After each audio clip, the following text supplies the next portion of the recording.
My Uncle Ben ran this old self-storage place out near Kessler, New Jersey, just past the bend on 147. His facility was tucked behind a line of overgrown pines and a rusted chain-link fence with a gate that jammed if you closed it too fast. Ben had been running that place for years. I used to help him once in a while when I was younger, changing locks, clearing out abandoned units, spraying for spiders when the exterminator didn't show. So when he called me one evening and asked if I could cover the night shifts for a couple weeks while he recovered from shoulder surgery, I said sure. He said he'd pay me in cash. It'd be easy to stay awake, log anyone who came in after hours, and make sure the place didn't catch fire. I was between jobs at the time, trying to figure out what the hell I wanted to do next, so the timing worked out. Plus, I figured it might be nice to have some quiet time to myself. I brought books. My laptop, snacks, thought it'd be kind of peaceful. The office itself looked like it hadn't changed since 1996. Beige everything, dusty fake plant in the corner, a filing cabinet that stuck when you opened it. The heater was ancient, and I swear it coughed when it turned on. But there was a desk, an old coffee pot, and a little monitor setup that showed each row of units. The lot had about 50 units total, spread across 2 long rows with a single motion light above each door.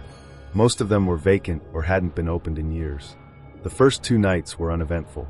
I stayed in the office, streamed some old episodes of Mythbusters, and drank way too much coffee from my thermos. The air out there was dry and sharp at night, and the silence hit different. Not peaceful exactly, just empty. The kind of quiet that makes you notice how loud your own breathing is. Then came the 3rd night. It was around 2:30 in the morning. I just finished a lukewarm cup of gas station chili, and was debating if I could take a nap without technically breaking the rules. That's when I noticed the light on the monitor. It wasn't just flickering. It was fully on Unit 42. That one always stood out to me, because it had its own interior light. None of the others did not like that. Just a long fluorescent strip bolted to the ceiling.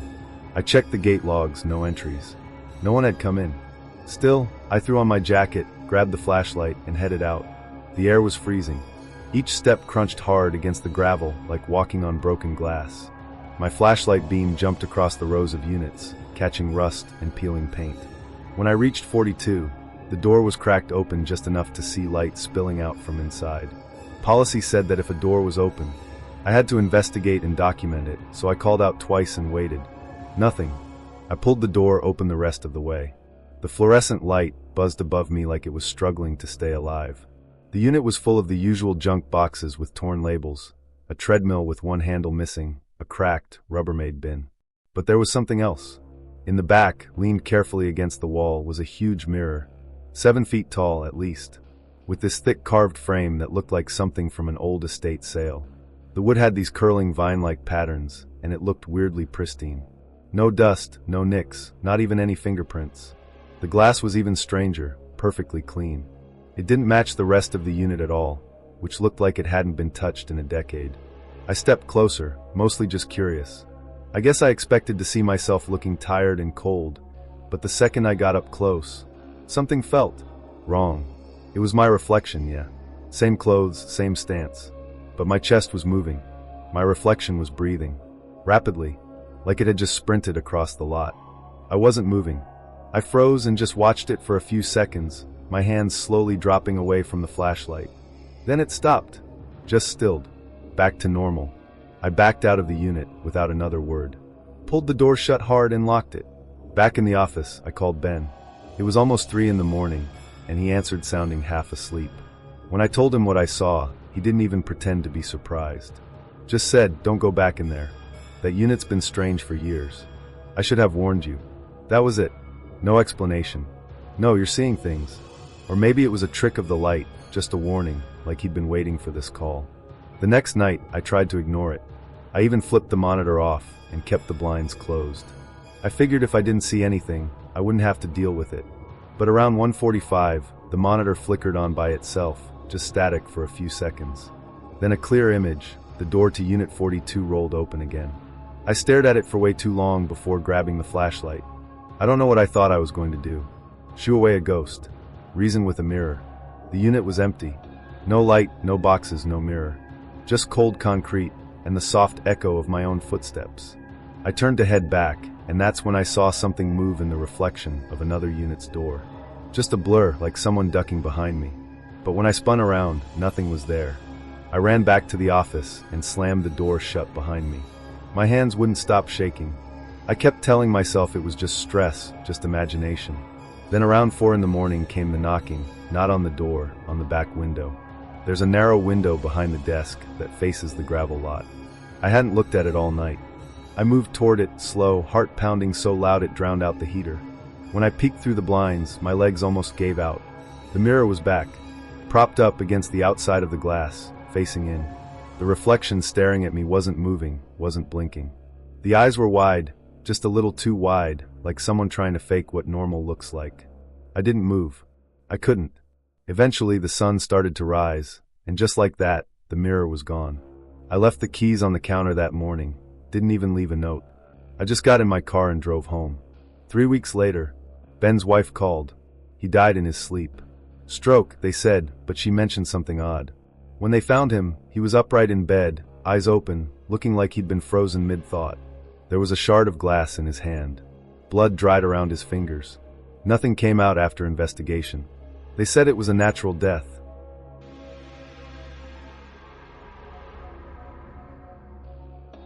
Back then I was working nights at the Bellman Theater downtown. The front looked nice, marble floors, shiny brass fixtures, all restored to this slightly over-the-top version of its 1940s self. I was the overnight supervisor for the cleanup crew, 10 p.m. to 6 a.m. One Thursday night in early March, 2 of the regular cleaners, Marcel and Gina, called out. I remembered because they always brought coffee on break, and I missed it. With them gone, I had to cover their rounds upstairs. It was one of those nights where everything felt slightly off-kilter. The upper levels of the theater were always strange. The echoes up there did something weird, like you'd hear footsteps a second after you moved, or voices would bounce in ways that made you pause and listen. But I'd gotten used to it. Around midnight, I was in one of the supply rooms off the second-floor hall logging cleaning supplies. I had my tablet open, checking off what we had left. Paper towels, degreaser, toilet paper. That's when I noticed the red binder. It was just sitting there on top of the mop sink, plain red, slightly frayed at the corners. We didn't use physical binders. Everything was tracked online. I thought maybe someone left an old archive behind, but I couldn't remember ever seeing it there before. I opened it. The first page was labeled Stage Left Storage Archive. In thick black pen. Underneath, a list of inventory boxes, props, lighting gels, cables, all handwritten. I frowned. That section had been sealed since long before I started. Management said the stairs were unstable. No one went down there. I closed it and figured it was just some weird leftover from an old inventory. Marked it as found, tucked it under my arm, and brought it back to the front office. I locked it inside the cabinet under the desk. Double lock actually, and wrote the time down in my shift notes. About an hour later, I was doing another sweep, and when I passed the same supply room, I saw it again sitting on the exact same shelf, exact same angle. The office was still locked. I didn't even try to come up with an explanation that made sense. I just stared at it for a bit, then picked it up again and walked straight back. This time I placed it under the front desk camera, right in the middle of the frame, so I could catch anything that happened to it. 15 minutes later, I checked the footage. It wasn't there. I don't mean someone moved it. I mean it just wasn't visible in the footage. One frame, it was sitting there. The next? Gone. Like it skipped over the part where it should have existed. I went back up to the supply room. There it was. Again. I didn't touch it this time. Just stood there for a few minutes, then left. I didn't even write it down in the log. What would I write? Later that night, I walked the upper hallway to lock up the restrooms. I passed the usual row dressing rooms and service closets. And just as I reached the bin near the back staircase, I saw one door slightly open. It had a small plaque, Performer Lounge. That area wasn't restored yet. The walls back there were still water-stained. As far as I knew, no one had been in there in years. Only one key existed for me. I pushed it open. The air was colder than the rest of the floor. I remember the way it hit me, not like a sea cold, but still sharp, like the kind of cold you feel on your gums when you bite into ice. The room was mostly empty. A row of vanity mirrors lined one wall. Most of the bulbs cracked or missing. Dust clung to everything. A few stools sat scattered across the space. One knocked over. There was a folding dressing screen in the corner, with a long tear in the fabric, and in the middle of the room, the binder. It was lying open this time, a different page. The handwriting looked the same, but the heading had changed. This one said entries beneath it, 5 names, first and last, no dates, no job titles. I only recognized one of them, mine next to it written in small capital letters. Filed. I closed the door and left the building without saying a word to anyone. The next night I called in sick, sent a half-hearted text about a migraine, and stared at my phone the rest of the night, waiting for some response. Nothing came. I didn't sleep well, kept thinking I was hearing the soft clang of pipes or movement upstairs. By the following evening I felt ridiculous, told myself I was being dramatic, probably a prank, or some weird leftover from a past employee. I decided to finish the week and quit properly. Everything seemed normal at first, until I went back to that mop room. The binder was in the sink this time, closed. It wasn't just sitting there casually either. It looked like it had been dropped hard, one edge hanging into the drain like it wanted to slip away.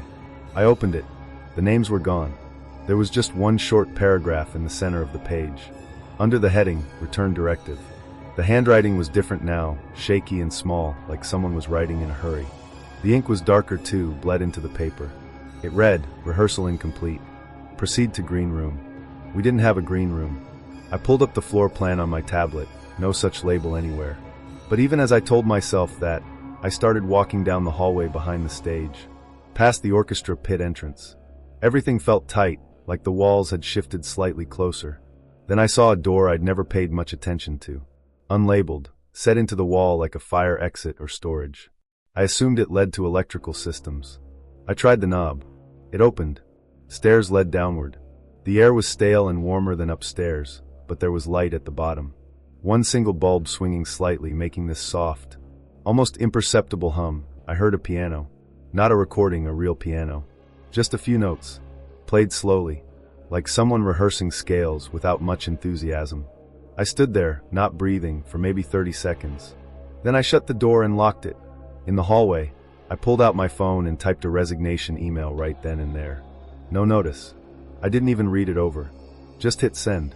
I turned around, ready to get out, and the binder was on the floor behind me. I didn't even hesitate. Picked it up, walked out the main doors, crossed the street, and left it on a bench outside the little sandwich shop across from the lot. I drove home. Didn't turn on the radio. Didn't stop for gas. Just white-knuckled the wheel all the way.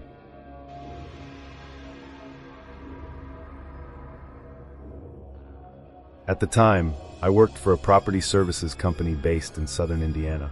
Our job was simple: haul out whatever was left, document the condition, take photos, and prep the place for a locksmith or inspector. That Thursday, I got sent to a single-story brick house outside a small town called Ashfield. It sat at the end of a long wooded road with no sidewalk and barely any cell service. I'd never been down that stretch before. The property had apparently been untouched for over half a year. No electricity, no running water, just a house full of whatever the previous owner couldn't or wouldn't take with them. When I pulled up, the driveway was cracked and mossy, and the mailbox was hanging by one screw. The grass had grown into stiff yellow stalks that crunched underfoot. Nothing felt particularly spooky or out of place. Just another dead house on another forgotten road. I grabbed my gloves, flashlight, crowbar, and clipboard from the truck, ran through the checklist in my head, and headed up to the porch. The front door was already unlocked, which wasn't that weird. Sometimes the bank sends out a locksmith ahead of time. Still, something about it bugged me. The door frame looked slightly warped, like the wood had shifted sideways a bit, even though there wasn't any visible damage. It was like the house itself had leaned away from the door at some point and never quite settled back. I made a mental note and pushed it open. The air inside was dense, not stinky, just still, dry and unmoving like a crawlspace or sealed basement. You know that muffled silence you get when nothing's been disturbed for a while. That was the first thing I noticed. Even my footsteps felt quieter than usual. The furniture was all gone except for some thick bundles of newspapers stacked neatly in the living room, tied with twine. I checked the top copy out of habit. The date was over 5 years old. That felt strange, even for a foreclosure. I started in the usual way. Checked the front rooms, photographed the walls, looked for water damage. One bedroom was empty. Another had a few broken hangers on the floor and some mold spots near the window. Nothing stood out until I got to the third room, which had clearly been used as some kind of home office. That's where it got weird. The walls were lined with shelves, and the shelves were filled wall to wall with food cans. Every single one had the label removed. Just plain silver cans, most of them lightly rusted around the rims. They were organized carefully by size. Tall ones on the left, smaller ones stacked in pyramids. There had to be hundreds of them. Not a single label left behind. On the desk sat a rotary phone, one of the old beige models from the 70s, completely unplugged. But there wasn't even a phone jack on that side of the room. Next to it was a thick, closed, ledger book with a cloth cover. Written across the top in black ink was a single word, Hale. No title, no address, just that name. I left it alone at first. I went through the closet, moved some dusty file boxes, checked behind the door for any outlets. Nothing unusual. But when I turned back to the desk, the phone was off the hook, just lying there on the wood, with the coiled cord stretched out like someone had picked it up and set it down gently. I stood still for a moment. Then I said out loud, "Okay, not funny." Sometimes I talk to myself on jobs, not like full-on conversations, just quick things to stay grounded. It's easier to feel like the one in control when your voice is the only one you hear. I picked up the receiver, half expecting it to be dead, but there was this low hum, faint. But steady, not static, more like the vibration you get near an old power line or a giant transformer. There was no electricity in the house. I'd confirmed it before I walked in. I set the phone back in the cradle a little harder than I meant to. I stepped back out into the hallway. Halfway down was a closet door I had passed earlier. It had been shut. Now it was cracked open about a foot, and light was spilling out from inside. I stopped walking. There was no power. No light should be on. But through that crack, I could see the unmistakable yellow glow of a single bulb. I pushed the door open all the way. Inside was a small utility closet, empty except for a folded lawn chair in the center of the floor. It was positioned to face the back wall directly. On that wall, written in thick pencil, in uneven lines were the words, "I remember who left." I didn't go inside. I didn't touch anything. I just closed the door slowly and walked away. Back in the office, I finally opened the ledger. The first dozen pages were lists of initials and dates. Every name was marked with a single diagonal slash through it, like a running tally. But about halfway through the book, the pattern changed. The entries turned into phrases. Front door twice. Cabinet 12. Bedroom, blanket off. And then the last one, see if they notice.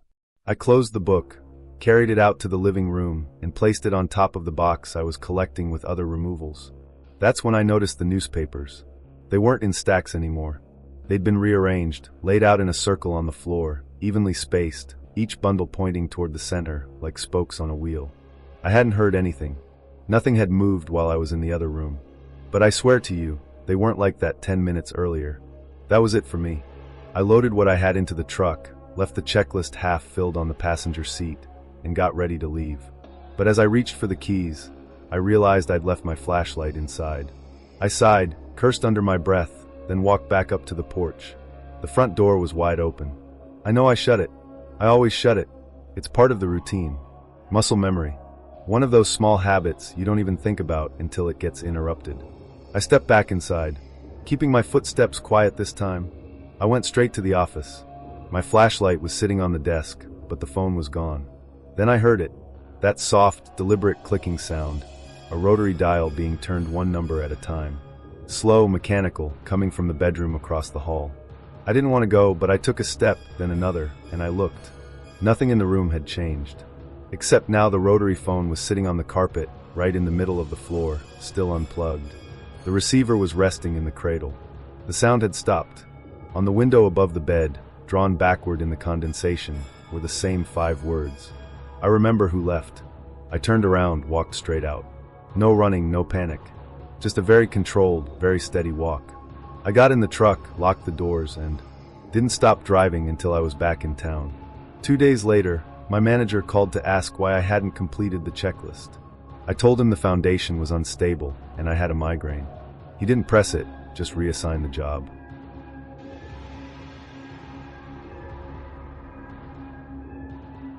I was 27 when I moved into that basement unit off Harwood Street, just outside of Rochester, not far from an old church and this sketchy-looking tire shop with a busted neon sign that flickered even during the day. I didn't love the area, but the rent was low and more importantly, I didn't need to put down 3 months' deposit, which felt like a miracle at the time. The house was a red brick split level with the front porch that looked like it had been sagging since the 90s. My place. was the basement unit. It had its own side entrance, which felt like a bonus at the time. More privacy. There was also a locked door that connected to the main house. It led to a narrow staircase up to Vince's place. We both had locks on our side, but the stairs were still there, just sitting behind a hollow corridor like a weird little passage nobody used. I could hear Vince walking around up there sometimes. He wore heavy boots, and occasionally I'd hear coughing late at night. The guy sounded like he'd smoked a chimney's worth in his life. The first time I noticed the cold patch was maybe a week after I moved in. I was doing laundry and stepped barefoot onto something that felt wrong. Not wet, not soft, just cold, like freezer cold. A single dinner plate-sized patch of concrete, right in the middle of the laundry room floor. It didn't look any different than the rest of the floor, but every time I stood on it, even in socks, I felt this deep metallic chill shoot up my leg. I started stepping around it, just out of instinct. I didn't even question it at first. You know how your body just sort of avoids stuff that feels off? It was like that. By mid-January, things got brutal outside. Rochester winters don't mess around. And this one came with single digits and that sharp, dry air that bites your skin. I kept a little space heater running in the bedroom at night, mostly to stay sane. But even then, I'd wake up in the mornings and see my breath hanging in the air. The heater was working. It just wasn't enough. The place felt like it was trying to freeze me out. The night it happened, I'd gone to bed early. I remember because I'd fallen asleep watching something dumb on my laptop. And when I woke up, everything was off. The heater, the power, total silence. Now, silence doesn't usually feel like a thing, right? But in that basement, with the heater always humming and the occasional thud from upstairs, it was the kind of silence that hits you in the chest. Thick, unnatural. I reached over to flick on my bedside lamp. Nothing. Tried the main light switch. Also dead. Okay, power outage, I thought. Annoying, but not the end of the world. I got up mostly because I wanted my inhaler. Cold air and no ventilation wasn't a great combo for my asthma. I always kept the inhaler on the corner of my dresser habit, but when I reached for it, my hand landed on smooth, empty wood. Gone. I checked the floor, looked behind the lamp, pulled the drawer open in case I'd knocked it in by mistake. Nothing. And then I looked toward the window. That tiny basement window always had just enough light from the porch bulb to outline the edges. It wasn't much, but it let me know the outside world was still there. That night, though, the glass looked completely black. Not dim, not shadowed, just gone. Like the window had disappeared or been painted over. I leaned a little closer, trying to figure out if maybe the light bulb had burned out. And that's when I heard it. Right behind me, a man's voice, calm and close. "You're not breathing." I jumped and spun around. My whole body went cold. There was no one there. But my chest, God, my chest was tight. My throat felt like someone was slowly pressing it closed. I couldn't get a full breath in. You know when you suck through a straw with a crack in it and nothing comes up? It felt like that, but in my lungs. I stumbled, dropped to my knees, tried to crawl toward my phone. It was charging across the room, screen glowing faintly in the dark. My fingers barely worked. I got maybe halfway there before my vision narrowed, and the floor came rushing up to meet me. And then nothing. Nothing. Just blank. When I came to, I wasn't in the bedroom anymore. I was on the stairs. Those locked stairs to Vince's place. My head was resting against the bottom step, and my phone was in my hand, unlocked, emergency dial screen open. I didn't remember walking there. I didn't remember getting up at all. I definitely didn't remember unlocking the door. I blinked a few times. My chest still felt like it was full of sand. Then I looked up. There was someone standing on the landing above me, not Vince. This guy was younger, mid-30s, maybe shaggy hair, faded Bill's hoodie, just standing there watching, except he wasn't watching. He wasn't even facing me exactly. His head was tilted down like he was looking at the stairs, but his eyes never met mine. And then without turning, he stepped backward, smooth and slow, like he was moving on rails, and disappeared into the shadows at the top of the staircase. That was it. Next thing I remember, I was in the hospital, tubes in my nose, someone adjusting monitors beside me.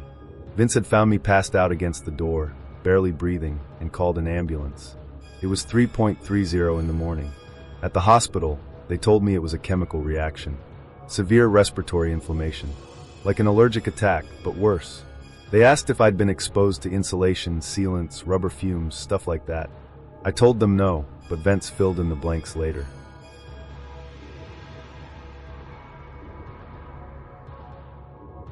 I was 28 when I took a night job at a small roadside hotel, just outside a town called Red Hill Pines.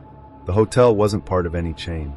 Just one of those squat single-story buildings with 20 rooms in a U shape around a gravel parking lot. Half the rooms had burnt-out porch bulbs. The sign out front used to say Cumberland Lodge, but most of the letters had peeled off, so it just said Come Low. The locals thought that was funny. I did too the first week. I worked the overnight shift, 10 to 6. No other staff. The owner lived in New Jersey and came up once a month to breathe heavily over the books and change the filter in the ice machine. The manager lived an hour away and only showed up if something broke. That meant I had the place to myself. Most nights were uneventful. I'd sit at the desk in the tiny front office, drinking terrible coffee and watching muted crime shows on the TV bolted to the wall. The vending machine would hum in the background like it was trying to fall asleep, and every so often, a tired trucker or a guy on a business trip would roll in, bleary-eyed and grateful. I'd hand over one of those fat brass keys and point them down the hallway like a concierge in purgatory. I liked the quiet, honestly. After years of bouncing between dead-end retail jobs and temp gigs with fluorescent lighting and forced small talk, sitting alone in a slightly musty room didn't feel like the worst thing. There was a kind of peace in knowing that nothing much was expected of me. That night didn't start off feeling different. The wind had picked up around midnight, not a storm exactly, but the kind of dry gusts that make the leaves shuffle around like they're looking for something. The lobby door was one of those old automatic sliding types, the kind that operates like it's on its last legs. Every time the wind blew across the sensor, it would drag itself open an inch or two, make this exhausted mechanical wheeze, and then snap shut like it was offended. It was annoying, but not unusual. I even laughed at it once or twice like, yeah, buddy, I feel that too. Around 2 in the morning, I was wrapping up the audit, everything balanced. I shut the register drawer with a satisfying little snap, stretched my back, and was just reaching for the light switch behind the desk when the front door side opened again. I looked up. Nothing. The parking lot outside was still. No headlights, no silhouettes, no sign of movement. Then the door slid shut with a soft hiss. I figured it was the wind again, but I walked over to check anyway. Habit, I guess. I pressed my hand against the glass and looked out. Empty. Just my beat-up Corolla sitting alone under the flickering security light, casting a nervous little shadow on the gravel. No fresh tire tracks. No footprints. Just that uneasy stillness where everything looks normal, but feels not. And then behind me, something hit the floor. A sharp metal thunk. I turned fast. One of the room keys, 6, was lying just behind the desk, a couple inches from the pegboard where it usually hung. The hook was still there. Not bent or anything. The key had just dropped, all on its own. They weren't light either. These were solid brass with thick leather tags. They didn't just fall off for no reason.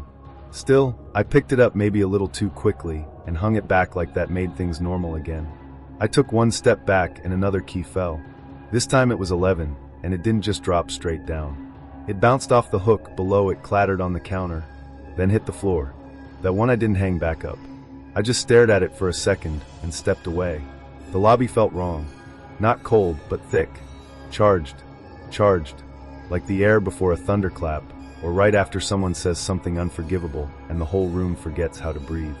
I walked over to the door, flipped the sensor off, and locked it manually. Then I sat back down behind the desk, every hair on my arm standing up, telling myself I was overreacting. Then the phone rang. Internal line. Room 4. I stared at the blinking extension for a second. No one was in 4. It had been vacant for over a week. I'd even walked past it earlier that night. Door shut, curtain pulled, same as always. I picked up slowly. Front desk. Nothing. Not even static. Hello. Nothing. Then a click. Just that.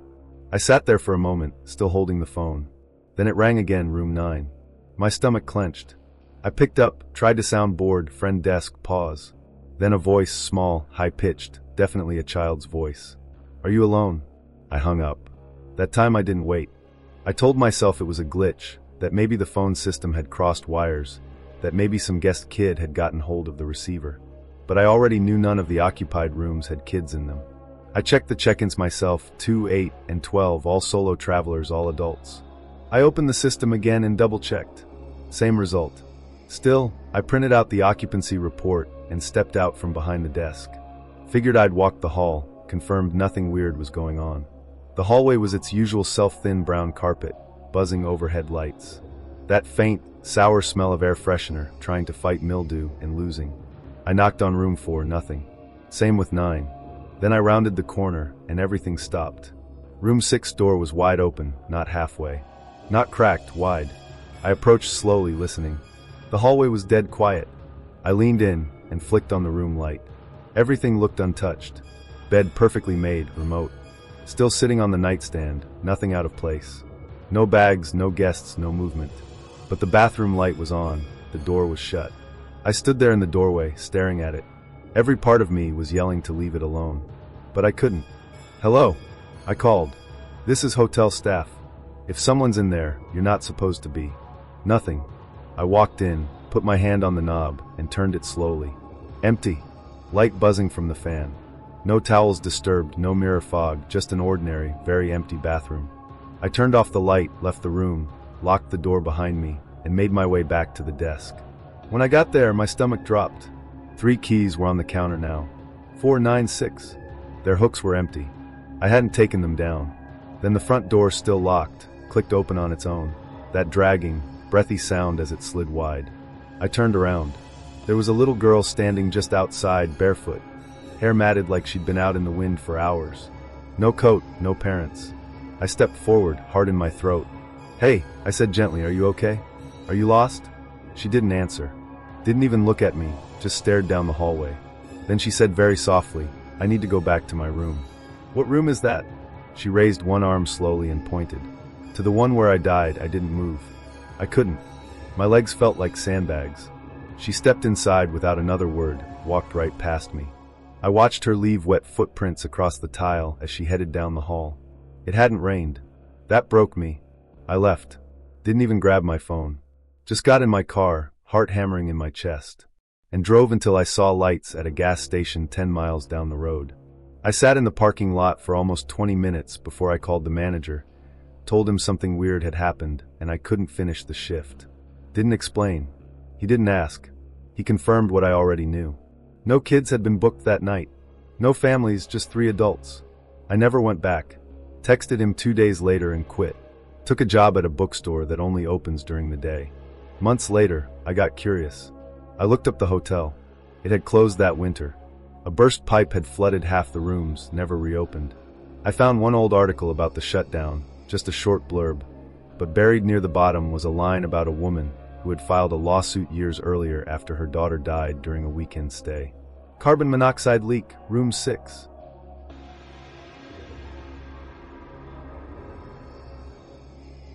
Back when I was 21, I was working the closing shift at this no-frills 24-hour gym just outside Eldridge, Virginia. The place was called Ridge Point Fitness, though that made it sound fancier than it was. Most nights were uneventful. I'd vacuum, wipe things down, check the bathrooms to make sure no one fell asleep in a stall, then lock the doors by midnight and head out. Easy enough. The gym sat right up against this patch of woods. Everyone around town called Ashfield Timber. Locals always had some story pets disappearing, weird lights at night, don't go in there kind of stuff. But that's just small town folklore. I'd park in the side lot, which faced those woods directly. At the end of my shift, I just cut across the back lot with my keys and flashlight and go home. I didn't think twice about it. That night started normal. Around 10, there were just 2 people left. Rob, a regular who did late-night cardio, and this other guy I didn't recognize. Young, maybe 17 or 18. He wasn't working out though, just sitting on the stretching mats near the wall of mirrors. Cross-legged, staring at his reflection like he was waiting for it to move. I figured he was killing time, maybe waiting for someone, but after a while, I walked over and asked if he needed anything. He didn't even fully look at me, just said, "I'll leave soon." And something about his voice stopped me. It was flat like someone talking in their sleep, not slurred, just distant. I paused, kind of watching him for a second longer than I probably needed to, then went back to the desk. By 10:30, Rob had left. The kid hadn't moved, still sitting there, facing the mirror. I cleared my throat and let him know we were closing. He stood up slowly, walked straight past me, and left without another word. I locked the door behind him, shut off the lights, did my final sweep of the locker rooms. Everything looked fine, but when I came back into the lobby, the little red motion sensor near the entrance blinked once. That usually only happens if someone walks by. I double-checked the doors, still locked, looked out onto the sidewalk, completely empty, figured it was just a glitch. They happen sometimes. Humidity, power surges, whatever. I shut everything down, grabbed my bag and stepped out the back. And that's when I saw it. My car's headlights were on. Not bright, just the dim setting. But they were definitely on, casting two long pale beams right into the trees. And here's the thing. I never leave them on. Never. I've got this little routine I follow every night like clockwork. Check the doors, shut the lights, keys in my hand, then walk to the car. I don't even touch the headlight switch. It's automatic. I stood there for a minute, just watching. No one else was in the lot. No sounds. No signs of anyone around. The car looked like it had just pulled in, lights still humming faintly. I walked up slowly. Both doors were shut. I glanced around, trying to convince myself this was just me forgetting something. But it didn't feel like that. I unlocked the door. The lights went off immediately. Not faded, snapped off like a breaker switch had flipped. I got in and started it. The engine came on just fine. Nothing felt wrong, except the dome light didn't turn on when I opened the door. Just darkness overhead, like the car didn't want me to see inside. I backed out faster than usual and pulled onto the road. Glanced in the rear view as I left. There was someone standing in the middle of the lot. Same hoodie, same stillness, just standing there. But his head was tilted all the way back, like he was staring straight up into the sky, not moving at all. I didn't stop. I didn't even slow down, just kept driving and told myself I was tired, that I probably imagined it. I didn't bring it up to anyone. How do you explain something like that without sounding ridiculous? I chalked it up to stress and went back the next night. Everything seemed normal, but that mirror in the stretching area, it gave me a weird feeling. At one point I saw movement in it just for a second. A quick flicker, like someone walking behind me. When I turned around there was no one there. I told myself it was my reflection, maybe a light catching weird. Tried not to make a big deal out of it. Then about a week later I was in the locker rooms cleaning when the front door chime went off. It's a very distinct sound. Loud. Can't miss it. Only happens when someone actually opens the front door. But it was locked. Always is by then. I rushed to the front. No one there. Parking lot empty. Lights still off. I checked the security feed, and that's when I got goosebumps. The camera footage cut out for exactly 13 seconds just before the chime. Then it came back showing me walking into frame confused. No one entering. No one leaving. Just a missing chunk of time. I brought it up to my manager the next day. She brushed it off. Said the cameras were old, that they cut out sometimes, told me not to worry. I tried to believe her. But then, a few nights later, I saw the kid again. He wasn't inside this time. He was sitting across the parking lot on the curb, just watching the front doors. Didn't move, didn't flinch, just sat there like he'd been waiting. I called my coworker, Tony, asked if he could pick me up, left my car behind that night. When I came back the next morning, there were 3 deep scratches across the driver's side door. Not like someone keyed it, these weren't straight. They were uneven, jagged, almost like claw marks. I told the manager I had classes starting back up and couldn't do the late shift anymore. No one pushed back. A new guy took over nights. 2 weeks later, I heard he quit without giving notice. Someone said he saw a person standing in the back hallway who wasn't supposed to be there. When he went to check, no one was around, but every mirror in the locker room had fogged up, like someone had just breathed on them. Sometimes I dream about that mirror, that kid. In the dream, his reflection still moves, but he doesn't.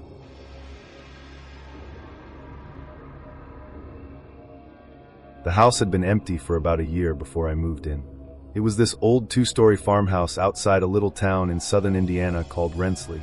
I'd never lived anywhere like that, but after the breakup I'd just gone through, it sounded like a dream.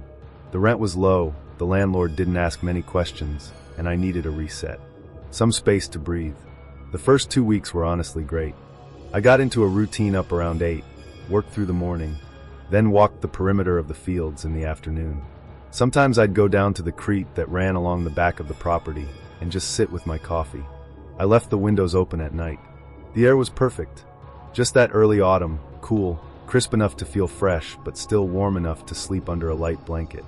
I actually started feeling okay again. Like maybe this weird old house and quiet town were exactly what I needed to get back to myself. Then came the alarm clock. I kept it on the floor next to the mattress. No nightstand yet. One morning I rolled over and saw it blinking, 333. Not making noise, just blinking like the power had cut for a second. Except, nothing else had reset. The kitchen stove still showed the correct time, so did my phone. No storms the night before.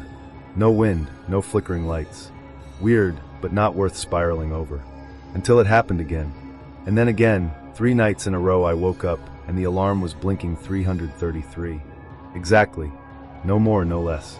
The 4th night, I got curious enough to do something about it. I set up my phone to do a time lapse, and left it pointed at the clock. When I checked it in the morning, the video ran fine until 332. Then it just stopped. The last frame was a mess, just gray fuzz like the old static on a broken VHS tape. And then nothing. No explanation. The file wasn't even labeled as corrupted. Just frozen. I watched it 3 times, like that was going to change something. Then I deleted it and told myself I must have set something up wrong, but then other things started to shift. Just small stuff at first, like my keys. I always put them on the little hook by the front door, same place, every day.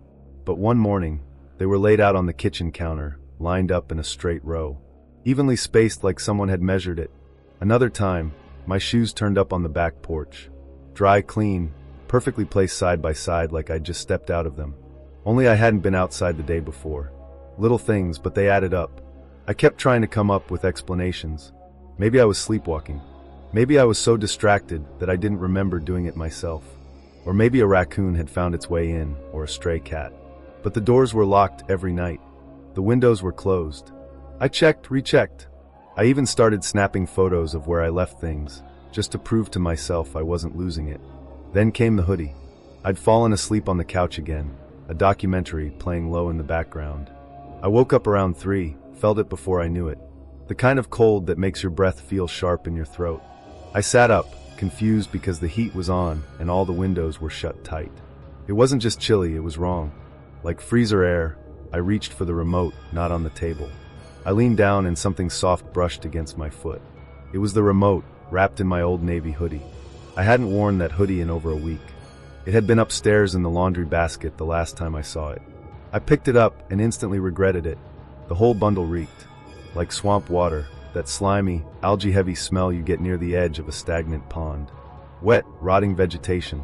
The kind of smell that makes your skin crawl. I dropped it and turned on every light in the house. But again, nothing. Everything else was right where I'd left it. The next morning, I found long, pale smears across the floor near the sink. Not quite footprints. Not handprints either. Just long dragging marks. Wet, fibrous. Almost like something had been pulled across the wood.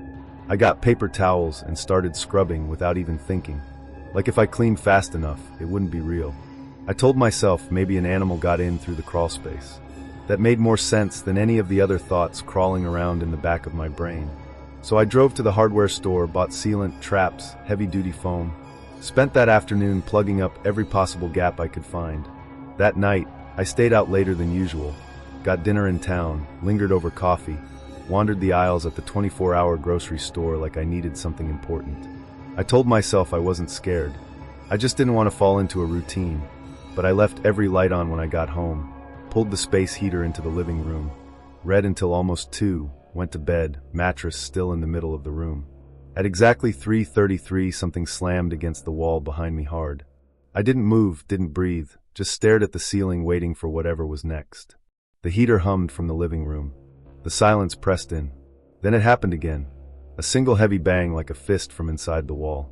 I rolled over slowly and pressed my ear to the wall. Nothing. That was the night I stopped sleeping properly. I started staying up until morning and crashing for a few hours after the sun came up. Something about the dark hours felt unsafe. Like that time of night didn't belong to me anymore. I didn't talk to anyone about it. Didn't even message friends. What would I say? Around 5 one morning, I was rinsing a mug in the sink when I heard it. The sound that finally broke me. The back door unlocked. Not creaked, not jiggled, unlocked. A clean, sharp click, followed by the slow turn of the knob. I froze, mug still in my hand. My heart dropped so hard I actually felt dizzy. I hadn't touched that door in days. The only other key was in the glove box of my car. I stepped quietly to the hall and flipped on the porch light, peered through the window. No one. Nothing. The yard was still and empty. I stood there for what felt like an hour. Didn't open the door. Didn't turn off the light. When I finally did check it, the lock looked fine. No scratches, no signs of tampering. I shoved my car key into the keyhole from the inside and left it there. Later that afternoon, I called the landlord, said I needed to break the lease, didn't offer a reason, just said I couldn't stay. He was quiet for a second, then said, "Did you leave the back bedroom empty?" Like I told you, I hesitated. I'd been using it for storage. Some unopened boxes, a few coats. Nothing big, yeah, I said. "Why?" He sighed. "Just make sure it's locked before you go." Then he hung up. I didn't wait. I packed everything into my car that day and left by noon.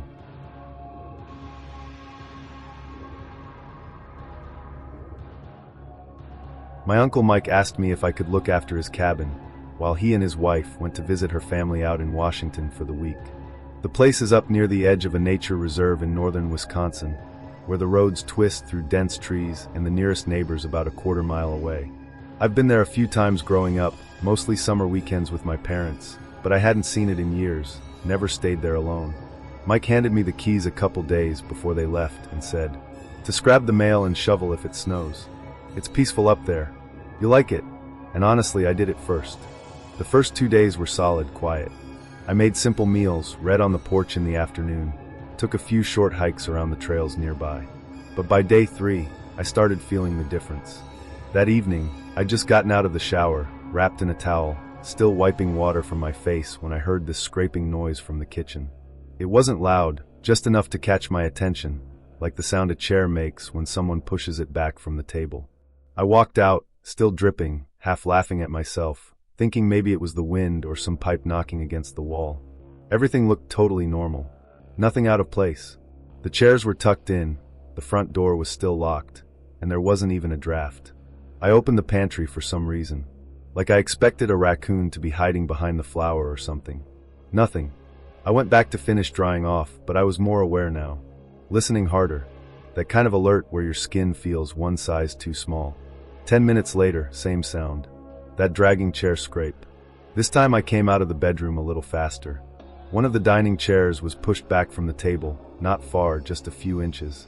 Angled like someone had stood up from it and didn't bother to push it back in all the way. I froze.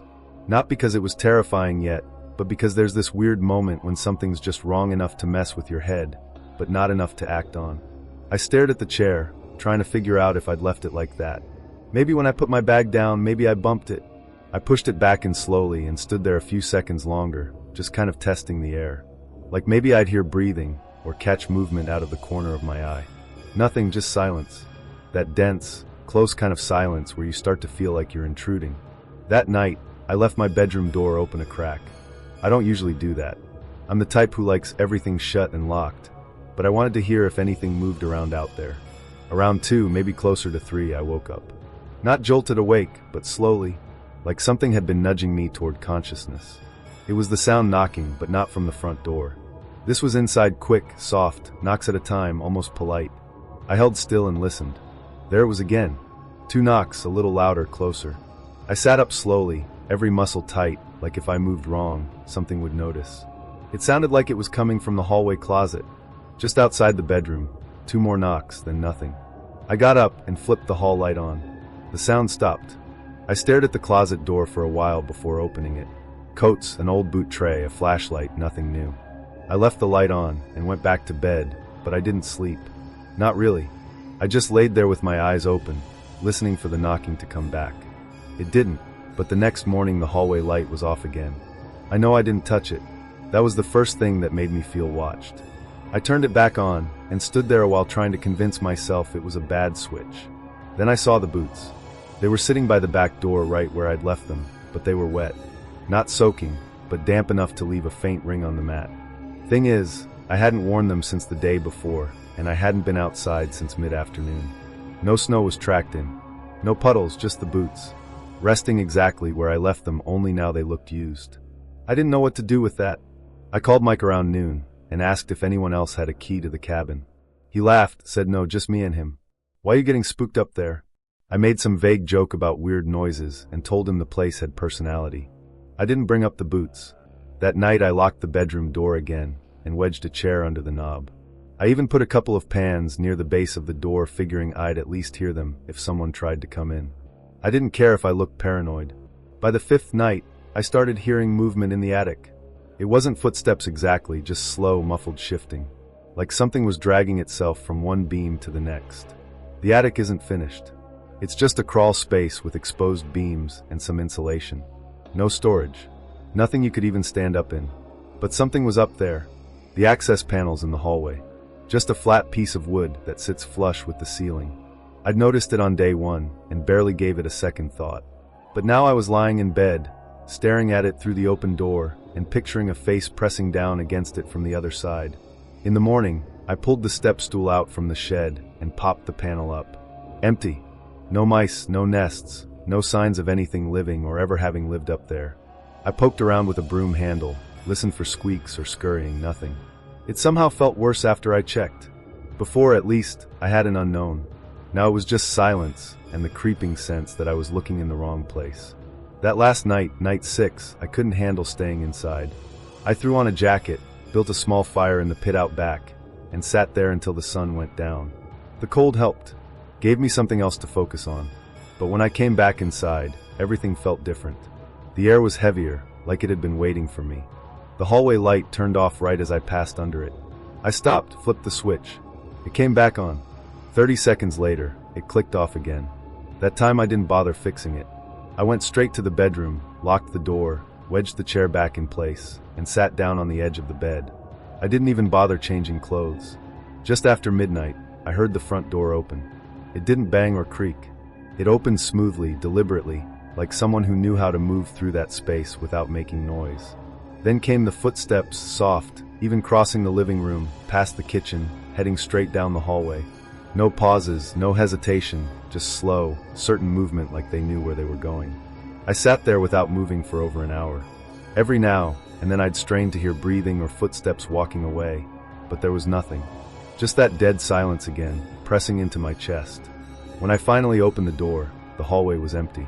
The front door was closed and the boots were gone. The next day, Mike and his wife pulled up just before noon. I handed him the keys and told him very calmly that he might want to check the attic panel. He gave me a look I couldn't quite read, kind of a half nod, like he already knew there was something weird about the place, but didn't want to admit it out loud. I haven't been back.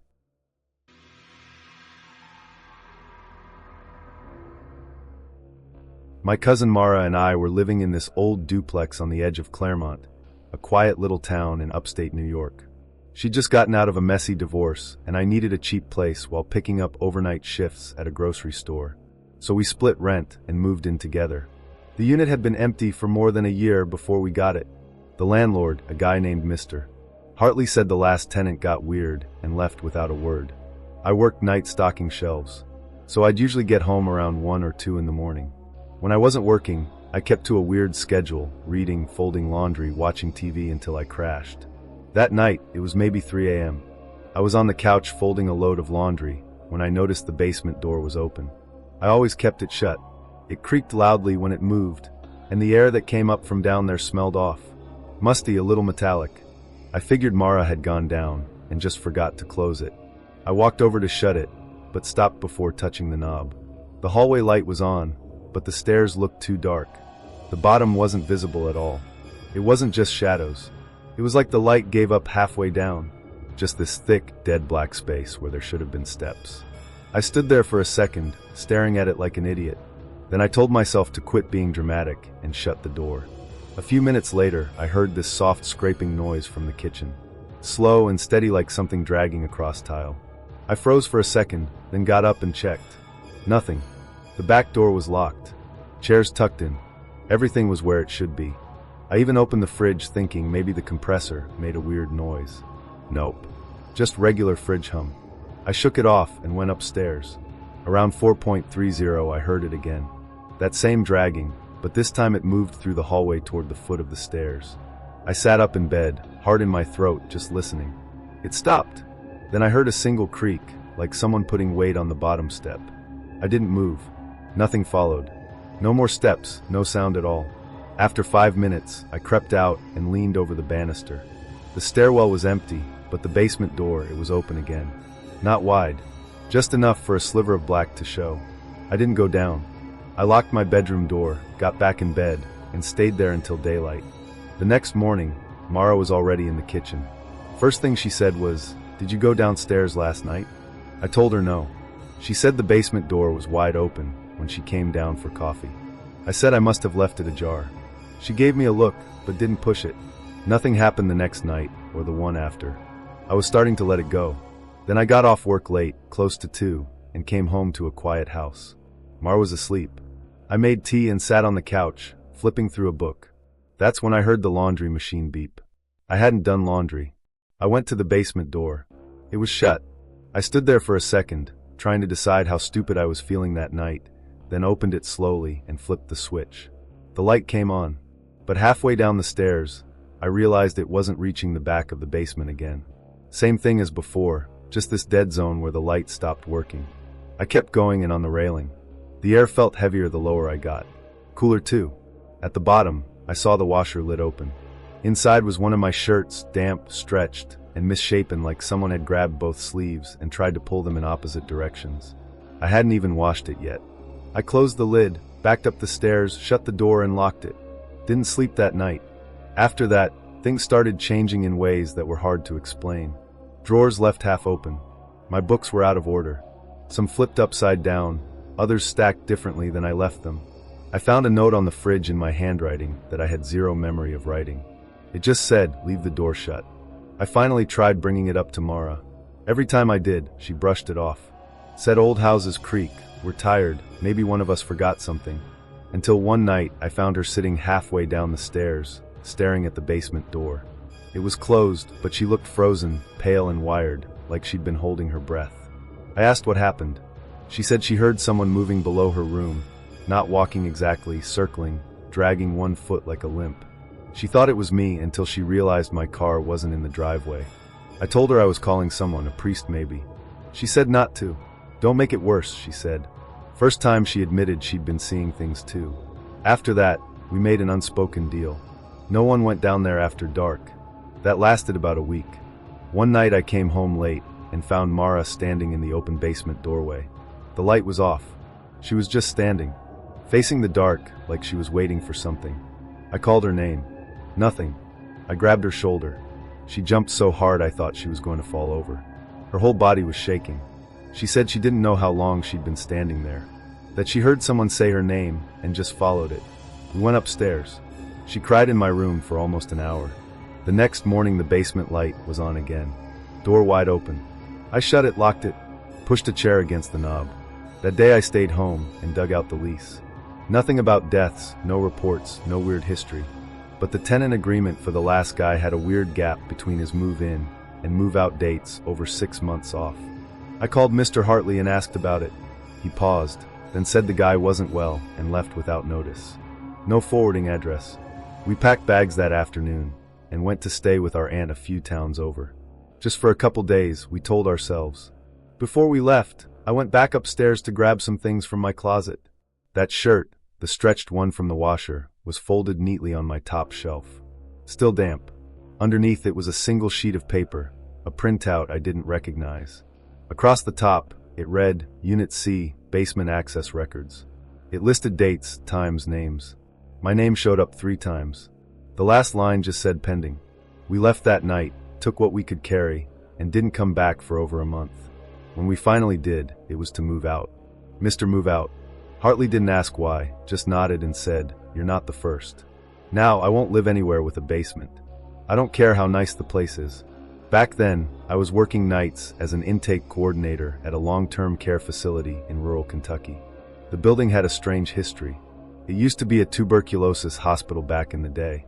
They'd converted it into a geriatric rehab center in the early 80s, slapped on some new paint, put in elevators. But you could still see where they'd bricked off the old quarantine wings. Long, narrow hallways that didn't lead anywhere. Dead-end doors that looked like they hadn't been opened in decades. I only lasted about 6 months in that job. It wasn't the work itself. I could handle the paperwork, the late hours, even the cranky families. But something about that place, it lingered, and one night in particular still follows me. We had a resident named Ruth, 87. Tiny woman, not even 5 feet tall, but she carried herself like she owned the building.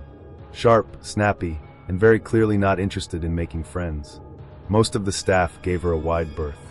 She didn't lash out or anything, but she had this way of looking at you like she already knew your weaknesses and was just politely choosing not to say them out loud. Her husband, Ellis, had died in the facility's hospital wing the year before I started. They'd been sharing a room for almost 20 years before he passed from a stroke. According to some of the older nurses, Ruth had barely cried, just sat by the window for hours after muttering to herself. She never really stopped talking about him, but it wasn't the kind of grief people expected. She didn't say she missed him or wished he was still around. What she kept repeating over and over in different ways was how he hadn't rested right, or how he never got to say goodbye. The staff mostly ignored it, just chalked it up to old age and a bitter personality. That was the default explanation for anything strange around there. If a light flickered or someone felt watched, people just said, "It's an old building," and kept moving. Anyway, it was a Thursday night, middle of March, cold and damp. One of those nights where your bones feel heavier than usual. It was around 2:30 in the morning when the fire panel by the intake desk lit up. False alarm room 214. That was Ruth's room. I was in the office with Jess, one of the newer CNAs on nights. She was young, early 20s, still a little too chipper for graveyard shifts. But she was kind, and she treated the residents with real patience.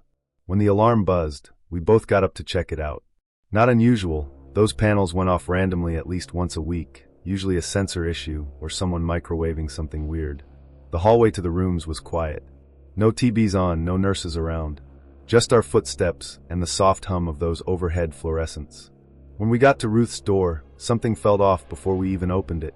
The smell hit first, burnt matches, faint but definitely there, and something else layered underneath, floral powdery, like the kind of perfume you only smell in antique shops or at your grandma's house. It wasn't strong, just enough to raise your neck hairs. We stepped in slowly.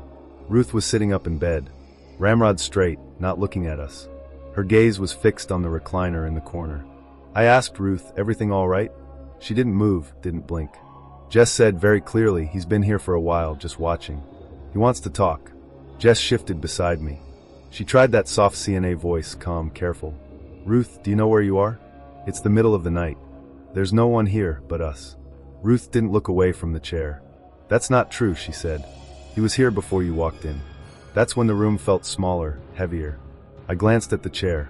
Nothing there. Just that worn beige recliner every resident had. But Ruth's eyes never left it.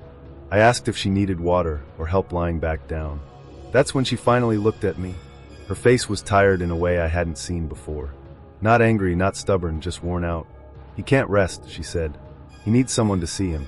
Just one person." Then the recliner creaked. It wasn't loud, more like a breath of sound. A soft shift, like someone adjusting their weight after sitting too long. Just took a step back. I saw her hand twitch, fingers flexing like she wasn't sure whether to grab mine or bolt. I didn't move. Couldn't. My chest felt tight, like the air had thickened. Ruth's voice was quiet now. "He died angry, alone. They didn't let me be there. But he's trying again." Then she nodded slowly toward the chair, like she was giving someone permission. I told Jess to go get the nurse supervisor. Something about having another person there suddenly felt really necessary. She didn't argue, just turned and left quickly. I sat down on the edge of Ruth's bed. I had this whole thing in my head about how our minds cling to familiar shapes when we're grieving. How sometimes we imagine things to feel less alone. But before I could say anything, Ruth whispered something I'll never forget. He just wanted a face, just one person to look at him while he left. Then she closed her eyes, just like that. I put my hand on her shoulder and gave it a gentle shake. Nothing. When the nurse arrived, we checked her pulse. Ruth was gone peacefully. No signs of pain, no struggle, just gone. Her chart had flagged her for congestive heart failure, so medically, it wasn't a surprise. But still, Jess refused to re-enter the room. She just stood outside, pale as chalk, rubbing her arms. After they moved Ruth's body, I was asked to pack her belongings and lock them in the intake closet for her family. The room was silent when I went back in. Still cold. Still smelled faintly of smoke and perfume. I picked up a few of her sweaters, folded them into a bin, and then the recliner shifted again. That soft creak, the same one. I looked over, the chair rocked forward slightly, just once, as if someone had stood up. It shouldn't have moved at all. It was one of those bulky medical recliners, electric, the kind you operate with a remote. I walked over and checked the plug. It wasn't even plugged in. I stood there for a long second. Then I backed out slowly, shut the door and said nothing. Didn't even write it up. 3 weeks after that, we placed a new resident in 214. a woman named Angela. She didn't even make it one night. By morning, she was demanding a new room. She told the nurse someone had stood by the chair all night. A man didn't blink, didn't speak, just watched her. After that, they turned the room into storage. No one wanted it, and the chair's still in there.